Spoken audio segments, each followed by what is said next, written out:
Hello, honorable members of the clan. So, what's happening? Let's get to the third scenario of what I think happened on the 26th of October 2014 at the Khumalo house. So, let's now come to the 26th. Let's forget about the 25th, where things just gel the way they wanted them to gel because of the rain with Kelly Khumalo in Soweto. And I think Zandile was the assistant to Kelly Khumalo, either as a backup singer, backup dancer, or even a PA herself. Now let's go to the 26th of October when they decide not to go to the party. Instead, they decided to go and hang out at the Khumalo house, where Zandile Khumalo's mother allegedly cooked some meals. Isopo was one of those that were cooked. And then they're sitting and they're watching a Manchester United match, I think. And then Longo Twala arrives. He walks through the door and he doesn't greet. I think once again he goes to Zandile and he's like, hey, what's up? I haven't heard from you.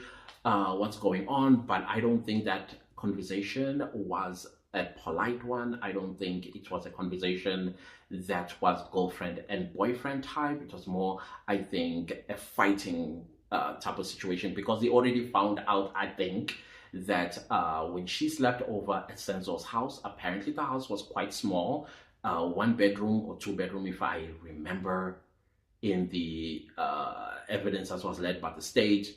And they said that Mtogo slept in the living room and Uzandile slept, I think, in one of the bedrooms. And of course, Kelly and Senzo would sleep in the main bedroom. So some people were like, you think, or whatever, so it's just allegations and also just a scenario. So I think, what's his name, Longo Twala may have like, no, there's no way nothing happened. These people coupled each other deliberately. And so maybe he was fighting her, asking her about cheating and what have you.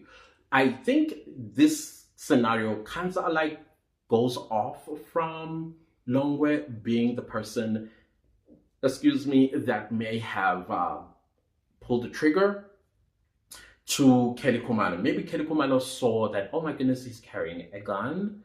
And so probably she was like, hey, can I see the toy you are carrying? And then probably he hands it over to her. She looks at it and then looks at Senzo. It's like, okay, we dodged that bullet. But for some reason, I think the hangout did not just end with the eating and what have you. I think it also encompassed cleaning of pots and all of that stuff. And maybe Kelly called Senzo to the kitchen and had a discussion about the gun, like, hey, why is he carrying a gun?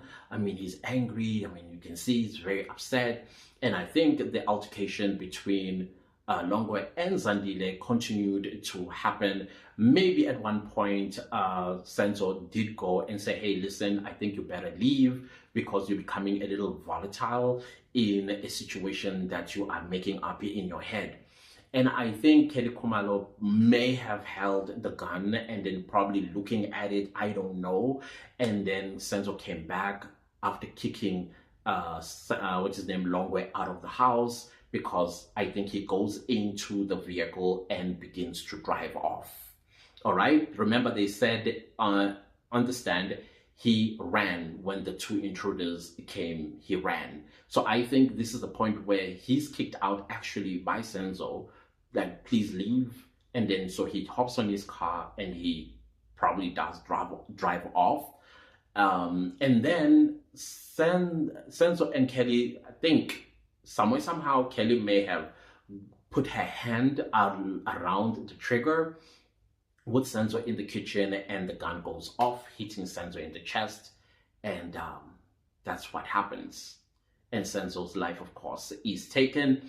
And I think at some point, Longwe, realizing, oh my goodness, I left the 38 back in the house, then we got collected, he turns around and comes back to the house. I mean, if you listen to the AVL testimony, you do hear that he drives slowly. I think as he drives slowly, he's trying to calm down, or he's still like and then he turns back and goes back to the Khumalo house. I think this is where he wanted to get his peace and leave. Probably when he gets there, Senzo is shot, and of course it's like, oh my goodness, I brought this. This is not happening, and that is why, again, in the Metro FM interview, the phones were taken by the police, and the next moment the phone was in his pocket.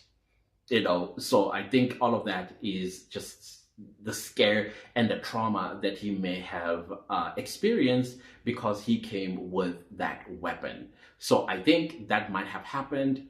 Kelly, just holding the gun and looking at it, and somehow her finger touched the trigger, and then it went off, hitting Senzo in the chest.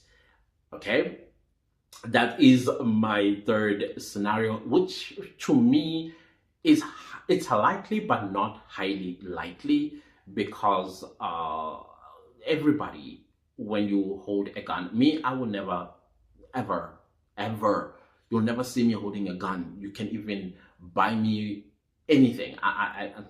No, even if you tell me the magazine is empty and the shaft is empty, I will still not touch it, because I have witnessed when I was in primary school.